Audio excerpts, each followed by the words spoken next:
Hi friends, ಎಲ್ರಿಗೂ ನಮಸ್ಕಾರ. ಎಲ್ಲರೂ ಹೇಗಿದ್ದೀರಾ? ಇವತ್ತು ನಾನು ಅಂಗನವಾಡಿ ಹಾಲಿನ ಪುಡಿಯಿಂದ ಬೇಕರಿ ಸ್ಟೈಲ್ ದೂದ್ ಪೇಡ ಮಾಡಕತ್ತೀನಿ ರೀ. ತುಂಬಾ ಸಿಂಪಲ್ಲಾಗಿ ನೀವು ವಿಡಿಯೋನ ಪೂರ್ತಿಯಾಗಿ ನೋಡಿರಿ, ಎಲ್ಲಿ ಸ್ಕಿಪ್ ಮಾಡಬೇಡ್ರಿ. ನಿಮ್ಮ ಮನೆಯಲ್ಲಿ ಚಿಕ್ಕ ಮಕ್ಕಳಿದ್ದರೆ ಈ ಸ್ವೀಟನ್ನು ಮಾಡಿಕೊಡ್ರಿ, ತುಂಬಾ ಇಷ್ಟಪಟ್ಟು ತಿಂತಾರೆ. ಹಾಗೆ ನೋಡಿರಿ, ಈಗ ನಾನು ಗ್ಯಾಸ್ ಆನ್ ಮಾಡ್ಕೊಂಡೇನಿ. ಈಗ ಗ್ಯಾಸ್ ಆನ್ ಮಾಡಿಕೊಂಡು ಬಾಳಿಗೆ ಇಟ್ಕೊತೀನಿ ರೀ. ಈಗ ಬಾಳಿಗೆ ಕಾದ್ಮೇಲೆ ಒಂದು 4 ಸ್ಪೂನಷ್ಟು ತುಪ್ಪ ಹಾಕ್ಕೊಳತ್ತೇನೆ ರೀ. ತುಪ್ಪ ಹಾಕ್ಕೊಂಡು ಅರ್ಧ ಕಪ್ಪಷ್ಟು ಹಾಲು ಹಾಕ್ಕೋತೀನಿ ರೀ.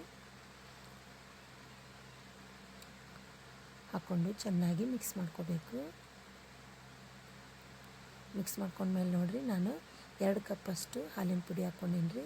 ನೀವು ಯಾವ ಕಪ್ಪಲ್ಲಿ ಹಾಲು ತುಪ್ಪ ತೊಗೊಂಡಿರ್ತೀರಲ್ಲ ಅದೇ ಕಪ್ಪನ್ನು ಯೂಸ್ ಮಾಡ್ಕೋಬೇಕು.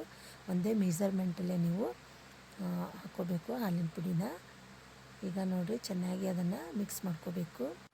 ಗ್ಯಾಸನ್ನು ಲೋ ಫ್ಲೇಮಲ್ಲಿ ಇಟ್ಕೊಂಡು ಮಿಕ್ಸ್ ಮಾಡ್ಕೊಳ್ರಿ.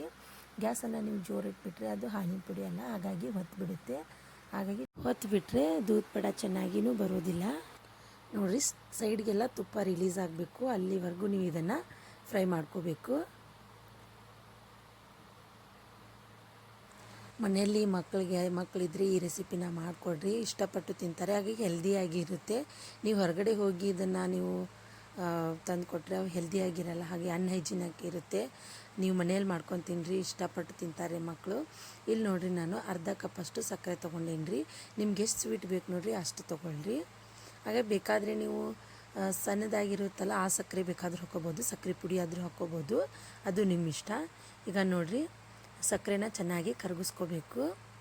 ಸ್ವಲ್ಪ ಸಕ್ಕರೆ ಹಾಕಿರ್ತೀವಲ್ಲ, ಸ್ವಲ್ಪ ಮೆಲ್ಟ್ ಆಗುತ್ತೆ. ಚೆನ್ನಾಗಿ ಮಿಕ್ಸ್ ಮಾಡ್ಕೋಬೇಕು. ತಳ ಹಿಡಿಲಾರ್ದ ಹಾಗೆ ನೀವು ಅದನ್ನು ಮಿಕ್ಸ್ ಮಾಡ್ಕೋಬೇಕು. ನೋಡಿರಿ, ಈಗ ಫೈನಲ್ ಆಗಿ ರೆಡಿ ಆಯಿತು ನೋಡಿರಿ. ಈ ಹದವಾಗಿದ್ದರೆ ಸಾಕು, ದೂದ್ ಪೇಡ ರೆಡಿ ಆಗುತ್ತೆ. ಕೈಗೆ ತುಪ್ಪ ಹಚ್ಕೋಬೇಕು. ತುಪ್ಪ ಹಚ್ಕೊಂಡು ಸ್ವಲ್ಪ ಅದಿನ್ನೂ ಬಿಸಿ ಇರುವಾಗಲೇ ನೀವು ಅದನ್ನು ತಗೊಂಡು ಉಂಡೆ ಮಾಡಿಕೊಂಡು ಹೀಗೆ ಪೇಡಾಗತ್ತೆ ಮಾಡಿಕೊಂಡು ಮೇಲೆ ಒಂದು ಬಾದಾಮಿನ ಇಟ್ಬಿಟ್ರೆ ನೋಡಿರಿ, ಬೇಕ್ರಿ ಸ್ಟೈಲ್ ದೂದ್ ಪೇಡ ರೆಡಿ ಆಗುತ್ತೆ. ನೋಡಿರಿ, ಬೇಕ್ರಿ ಸ್ಟೈಲ್ ದೂದ್ ಪೇಡ ರೆಡಿ ಆಯಿತು. ನೀವು ನಿಮ್ಮ ಮನೆಯಲ್ಲಿ ಮಾಡ್ಕೊಂಡು ತಿನ್ನಿರಿ, ಹೇಗಾಗಿದೆ ಅಂತ ನನಗೆ ತಿಳಿಸಿ ಕಮೆಂಟಲ್ಲಿ. ಈಗ ನೋಡಿರಿ,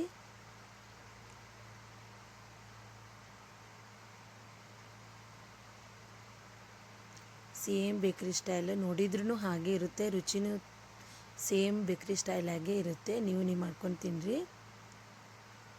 ಹಾಗೆ ಈ ವಿಡಿಯೋ ಇಷ್ಟ ಆಗಿದ್ದಲ್ಲಿ ಪ್ಲೀಸ್ ನಮ್ಮ ಚಾನಲ್ಗೆ ಸಬ್ಸ್ಕ್ರೈಬ್ ಮಾಡಿ, ಹಾಗೆ ಸಪೋರ್ಟ್ ಮಾಡಿ. ಹೊಸದಾಗಿ ಯಾರ್ಯಾರು ವಿಡಿಯೋ ನೋಡಿ ಸಬ್ಸ್ಕ್ರೈಬ್ ಮಾಡಿಲ್ಲ ಅಂದರೆ ಪ್ಲೀಸ್ ನಮ್ಮ ಚಾನಲ್ಗೆ ಸಬ್ಸ್ಕ್ರೈಬ್ ಮಾಡಿ. ನಿಮಗೆ ನಾನು ಹೆಲ್ದಿಯಾಗಿ ಹಾಗೆ ಹೊಸ ರೆಸಿಪಿಗಳನ್ನ ನಾನು ಹೇಳ್ಕೊಡ್ತೀನಿ. ನೀವು ನಿಮ್ಮ ಮನೆಯಲ್ಲಿ ಮಾಡ್ಕೊಂಡು ತಿನ್ನಿರಿ, ಹೇಗಾಗಿದೆ ಅಂತ ನನಗೆ ಕಮೆಂಟಲ್ಲಿ ತಿಳಿಸಿ. ಹಾಗೆ ನಾನು ಮುಂದಿನ ವಿಡಿಯೋದಲ್ಲಿ ಮತ್ತೊಂದು ರೆಸಿಪಿನ ತೊಗೊಂಡು ಬರ್ತೀನಿ. Bye friends.